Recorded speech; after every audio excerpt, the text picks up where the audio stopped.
Welcome to ArieVive Studios talk show and podcast hosted by Victory Lyric. Get ready to be inspired to be all you were called and created to be.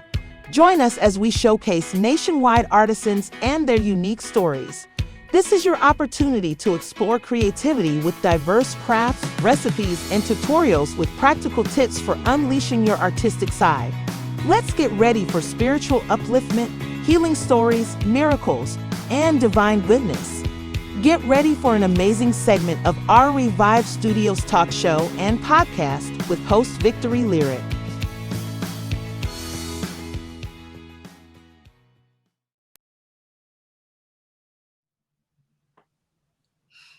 Welcome to ArieVive Studios. We are so glad that you're here today, and we have a wonderful show today. We have our amazing and terrific, fantastic Haley Walker. She is a worship leader with Waypoint Church over in Justin, as well as a student over at the King's University. And she has an amazing story of how God brought her in, even as a young child, to become a worship leader. And also, she is right now helping lead worship up at Waypoint Church, and she is invested in a startup church and helping build that. So at 21 years old, this young lady is just kicking butt and taking names. We cannot wait to see what she does in her future.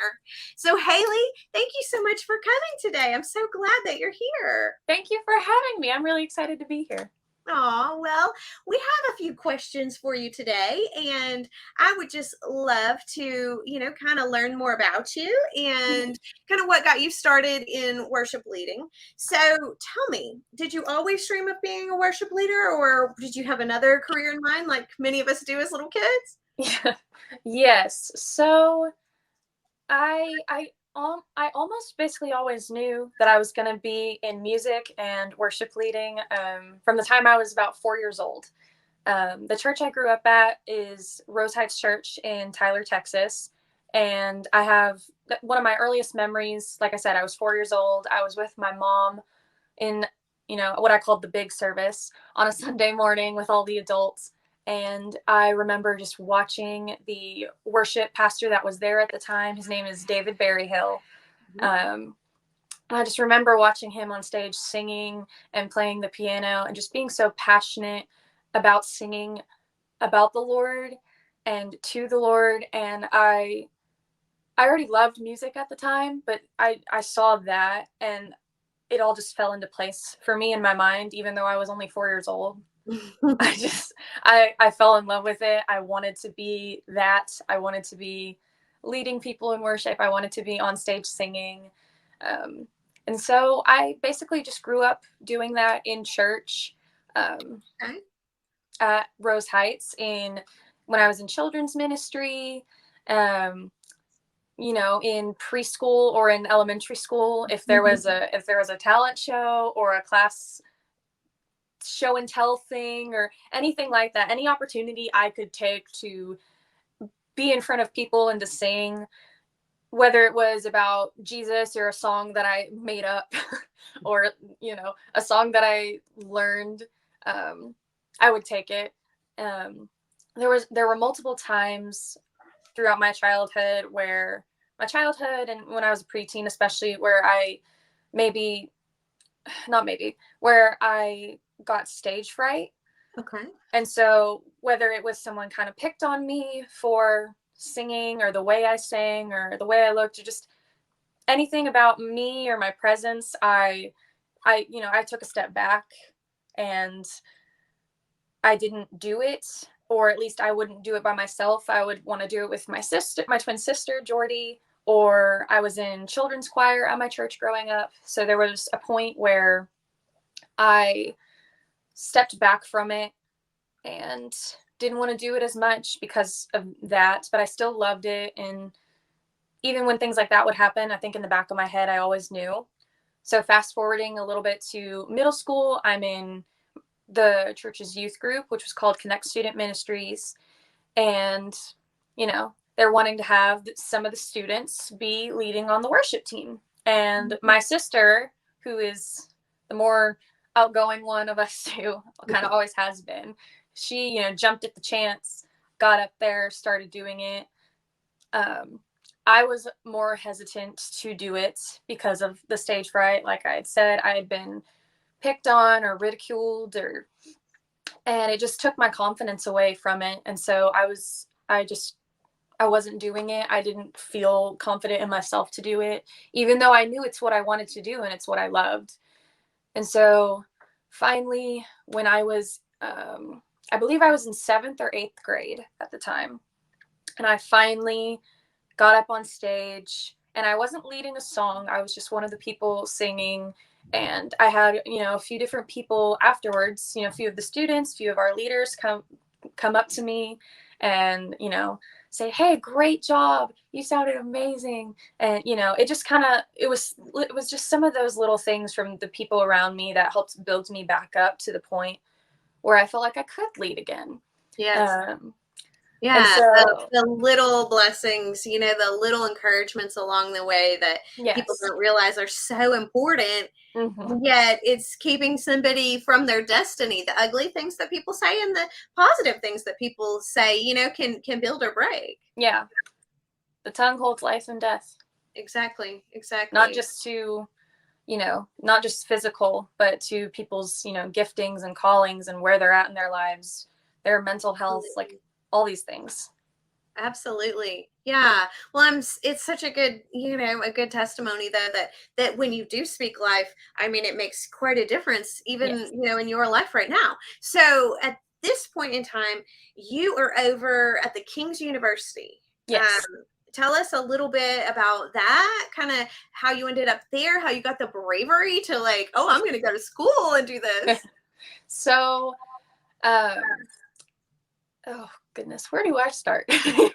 So when I had gotten to the point of applying for colleges, it was 2019 and then 2020, and I wasn't really sure of where I wanted to go. I had looked into public universities, music programs, as well as private Christian universities, and I just couldn't quite pinpoint the one that I felt called to. And so I lived at home my first about year and a half of college, and I went to a public junior college near my hometown called Tyler Junior College, TJC. Okay. And I was a part of their music program for about 2.5 semesters. Okay. And I say 2.5 because the third semester I was there, I did not complete. Okay. I had gone through a few things, and through going back that fall for about 6-7 weeks, I just knew it in my heart and my head that I wasn't supposed to be there anymore. But I was afraid because I didn't have a plan still. I hadn't no plan. I hadn't found the place, and I had been looking, and so I didn't know what to do. And so I dropped from that university. I left, and I was just working a part-time job and still attending the church I grew up at. I was a part of their college group. And so I went with my mom to work one day, my mom's personal assistant, about the week after I left the school. Okay. And I was just scrolling through Instagram, just on my phone, hanging out, chilling. And I saw an ad for the King's University. And I was like, oh, what's that? And so I click on it, and I started reading, on their website, and I found out they're affiliated with Gateway Church, which is a huge, mega church that has many, many campuses in the Dallas-Fort Worth area, which of course I had heard of.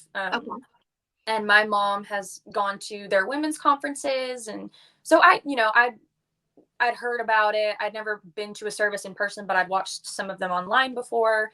I didn't realize that they had a university. And so just the more I was looking into it, I was like, this sounds like a really great school and a really great opportunity.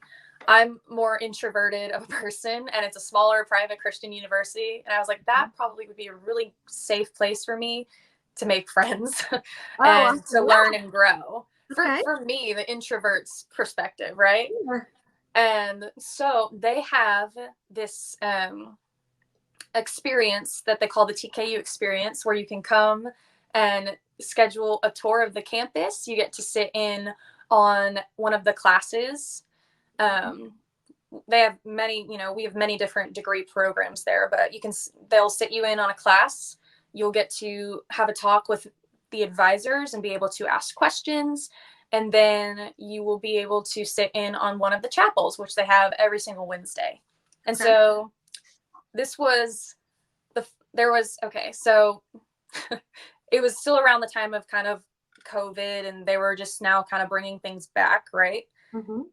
And so they only had 2 left for the year, one that was in October and one that was in December. And I was like, Mom, if I want to, start back in January at school, and I'm thinking this is the one for me, we need to go see it sooner rather than later so I can apply and save money and figure it out from there. And so the very next week, God bless my mother, she drove me up to South Lake to be at this experience. And basically from the moment I walked in, just the way we were greeted, the way that, we were treated, how we were, when I was talking with my now advisor, Christy, who is over the worship degree program, and just being able to ask her questions, the class we sat in on, which was a media class, which I was really excited about, and it was really interesting.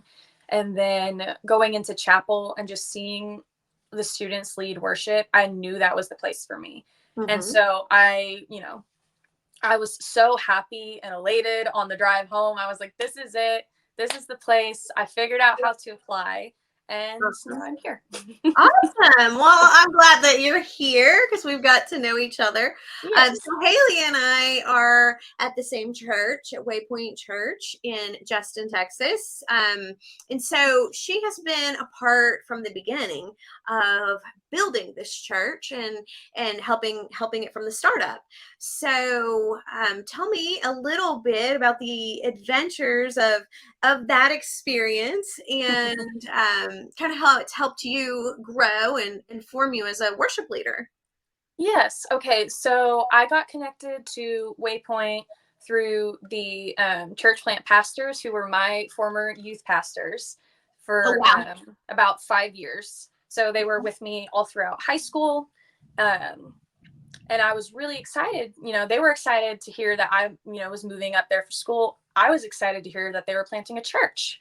And so long story short, we had, a couple meetings, and I said, yes, I will absolutely help with worship. This is awesome. Like, I was so excited because I'd only ever been at the one church that I grew up at. I'd never, I hadn't gone to other churches that much, and I'd never done a church plant. So this has been all new to, not just them, but to everybody, I feel like. Sure. And so it was just all really exciting, coming in all bright-eyed and bushy-tailed and with everything. And then, so we started just having like services just with like staff and volunteers, the people that were helping plant the church, and just praying over the building each week. And we were just doing a little acoustic worship to start out. And then we officially launched that April on Easter, which was really fun. And we did the service outside because there was a little mishap with something about the building, some sort of permit, to my memory, something along the lines of that. So we couldn't actually have it inside the building. So we had it outside. But it was still really fun. And my mom got to come to that, and we had a great turnout. And so, ever since, that first initial launch, going through that whole first year, and then kind of starting back and, now being with, a different group of people, kind of combining our leadership with another church congregation that was looking for church leadership and was looking for a pastor that was willing to take them in and shepherd them. I've really learned a lot. I feel like I've learned, let's see, I think my first year doing Waypoint, I learned a lot about, just the heart behind ministry and just really getting that firsthand experience. And then now this second year, I've kind of gotten to add another layer and learn more of how to lead a team, how to work with a co-leader, and how to work under and with pastoral leadership, and, you know, the importance of communication, how, you know, figuring out what the best tools are, media wise, or for our band members, like getting them music, you know, all of like the little things that I kind of didn't get to do at first because we didn't have a team. And so it was like the first layer was kind of just like the initial, oh, you know, I'm leading, and I had a couple people, you know, helping me, and I had someone mentoring me. And then now it's like, oh, now I'm kind of on my own, in a sense of, you know, having to figure out how to lead this new group of people and build that trust, build that musicianship with them. And all right. So I guess our next portion of the show would be the place of my next question. So our next portion of the show is usually our recipes, as I like to call them, since I was a pastry chef for 19 years, Yes. or tutorials, however, you know, whatever you prefer.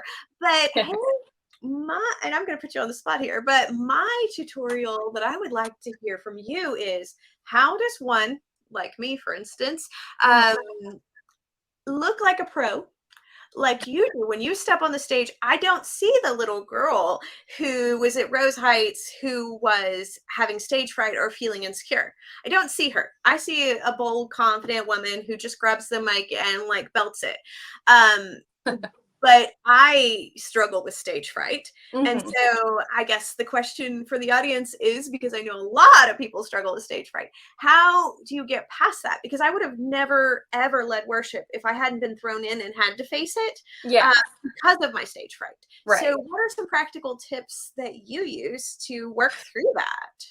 So for me, I think part of it was, first of all, just being able to recognize that, you know, I'm not alone. I'm not the only person doing it. Like when I was in youth group, for instance, you know, I wasn't the only person up there. I was a part of, we had musicians and we had many other singers. We had a leader who was on the main stage worship team, but who was also helping us in youth at the time. Her name was Tara, and I love Tara. And so, you know, that's one of the first things I kind of had to get into my head. It's like, no matter if I'm leading a part or if I'm just singing, you know, along with the other singers, kind of doing like more background vocals, I'm never alone. I always have to remind myself of that, because I know sometimes when you get up there and the lights hit you, it can be kind of scary to think of like that, you know. Yep. And then your voice like, and it's gonna start coming out like Kermit the Frog. Yeah, I've definitely been there. I think another thing is, you know, in worship, you can kind of have your own moments of closing your eyes, but also being able to open them. And I think another thing was, for me at least, having a leader that wasn't just pushing me to lead songs necessarily, not like shoving me in the pool, but being like, hey, are you ready to jump in and dive? You know, kind of more like guiding me and asking me, but still kind of pushing me a little bit. Just finding that balance within yourself or with your leader is also another really crucial step, I feel like. I feel like with you, it has been good when I was growing in my role, leading a song here and there and whatnot, to be able to say to you, you know what? I think I could do this one. You know, and having the freedom to say, nobody's trying to be in the spotlight here. We're trying to grow in ourselves as well, you know, and Exactly. you were really like compassionate to me, like, okay, well, go get it, girl. Proud that I was even trying, you know. I'm all for it. Yeah, if anyone wants to, you know, like try to take the reins a little bit more, try something different, I am like, yes, go for it. I will be your cheerleader. Absolutely. So for me, specifically with the instance with you, that was really exciting. And that was another little thing for me that was like, oh, you're not alone. You know. Right. Yeah. And as other people, I think as the team grows, you know, you have more support. You're not literally alone, the only person, you know, leading. But I don't know about for you, but for me, sometimes to get through it, I mean, I will have to think about how I'm literally not alone, like as in God is right there. resides inside me, and Yeah. I'm going to need you to take over and sing today. No, absolutely. I mean, there will 100% be times like that where I'll get on stage and I've had a bad week, or I've struggled with my own anxiety in my own life, and maybe that's affecting me mentally going into the weekend and going into a service even, and I'm so in my own head, and I'm like, Lord, you know, if you have something for me to say to people, if, you know, there's something that I need to hear, even if I just need to say it to myself, but to them as well, um, you know, lead me, get me to that place. Because I never want to be on stage and it not be genuine, or me be doing this in vain of anything. No matter where I'm at. And sometimes that can be really hard, especially when you're leading, week in and week out. But of course, your relationship with the Lord, spending that time in prayer over the services, throughout the week, that morning, you know, thinking about what you might say, what the songs you choose might be speaking to you. There's a lot of things that can go into it. And honestly, sometimes if you have a song that's been speaking to you and you're putting it on the set list, that's another thing that can bring you confidence, because it's like, Oh, yeah. I'm going through this, and so I can preach about it through the song. Yes. So that's another thing as well, is being able to have that freedom in choosing the songs, to where, I mean, it's, when you're up there leading worship, that's the Lord's ministry through you to them, right? Mm-hmm. And so, having the creative freedom and just the spiritual freedom to be able to do that is also another really important aspect. Yeah, and I think that we've been really blessed with our pastors giving us, that trust, Yes. to go forward and know that we're going to be led by the Holy Spirit and choose the right songs and the right things to say between the songs. But I'm with you. If I have stage fright, if I'm getting the throat close kind of moment, and sometimes I do in the morning, it'll be the moment that I give myself permission to slow down and talk to the people about the song a little bit prior to singing, is when my nerves go down, because Yes. it's like all of a sudden it's not about me, it's about the Lord and what he's saying and doing. So I'm totally with you on that. Sometimes talking can just be like the great equalizer, especially for me, because when I have not prepared myself, and I just start spitballing, I will probably stutter or say a word wrong, or you've seen it. I've had many mess ups on stage. That's not a secret. But I think it's things like that where people can see you, they can see the Lord working in you, in real time as that's happening, and that's how you can connect with them, and that's again another way they don't feel like they're alone. You're not feeling like you're alone. So that part of that connection is really important. Well, I guess in our last segment, victory point of view, we just have a few moments left, but I just kind of wanted to ask you how, what you would like to say to our audience if they're out there and they're considering going for their dream. Even though, like you, it may have felt intimidating, you might not have felt like you were enough or good enough or whatever, because, I mean, a lot of negative words were said to you over time. So how do you take and hold on to that dream and go for it, and step out there in faith like that? For me in my life, I don't think it's always been, sometimes I'm not the one taking the first step. Sometimes it's God being like, hey, you're going to take the step. And what I mean by that is maybe I have been like, maybe not. When I was in middle school, I thought, instead of leading worship or being a musician or anything like that, I'll go be a lawyer. That was one thing, another career path. I was like, that might be cool to do, or, something along those lines. And the Lord was really, pressing upon my life in that time. no, that's not your calling. That's not what you're going to do. And so no matter how far you're trying to go off the beaten path, you're going to get back on it if it's your destiny. It's what God has called you to do. So that's one thing is I would say, you know, embrace it. Even if it's scary, don't try to run from it. And even if you do, it's, you know, if you feel like you're going the wrong way, or if you're going to try to run from it, you're always going to get back there. You're always going to be at the place you're supposed to be. Another thing, it's a lot easier if you just say yes, God. Yeah. You know, and walk through the doors he opens Mm-hmm. and fighting it, because it's a lot of years and time that can be wasted, quite honestly. You know, I'm actually happy that you just said that, because I thought, you know, in multiple ways in my life that I had wasted time. You know, I had been at college for a year and a half, and I was like, this isn't even the place where I'm supposed to be. And I know that. And what if all these credits don't transfer for wherever I'm going to go next? And, you know, I'm just going to be so far behind, and I'm just wasting time, and, you know, all of those little things. Well, my credits did transfer. You know, I don't think college should be such a timeline thing. You know, if you finish your degree, your 4-year degree in 4 years, great. If you finish it in 5, okay. You know, I don't think it has to be such a time crunch thing either. And at the end of the day, I know I'm where I'm supposed to be.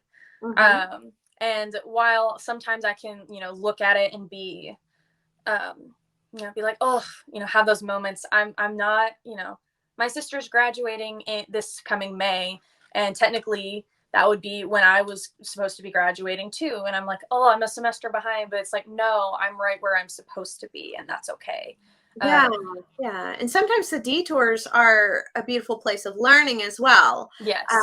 And sometimes they're us running and ignoring God's call, you know, but he always uses those things for our good. Oh, absolutely. To do that. And so even if we, quote, wasted time, so to speak, it's never wasted, because he won't allow it to be wasted. He'll use it for our good in the tapestry of our lives. Exactly. And I can look back on every time, whether it was me running and taking a detour, or just being like, God, I don't know what I'm supposed to do. You tell me, you get me there, whatever the case may be. I can look back and see, you know, all of those things that were leading me to where I'm supposed to be now, where I'm at now, and who I am now. Yeah. And it's amazing, you know, who you are becoming and who you are now, and the way that you're already, you know, leading the team so well. So I'm just really proud of where you're at, and excited to see where you're headed, for sure. Just thank you so much today, Haley, for being with us. And thank you so much to our viewer audience. You guys seriously inspire all of us, and we hope that we inspire you back. Thanks for tuning in to the ArieVive Studios talk show and podcast hosted by Victory Lyric. It's our goal to inspire you to be all you were called and created to be. Join us next week as we showcase nationwide artisans and their unique stories. It's your opportunity to explore creativity with diverse crafts, recipes, and tutorials with practical tips for unleashing your artistic side. So until next week, God bless from your friends at the ArieVive Studios talk show and podcast, and your host, Victory Lyric.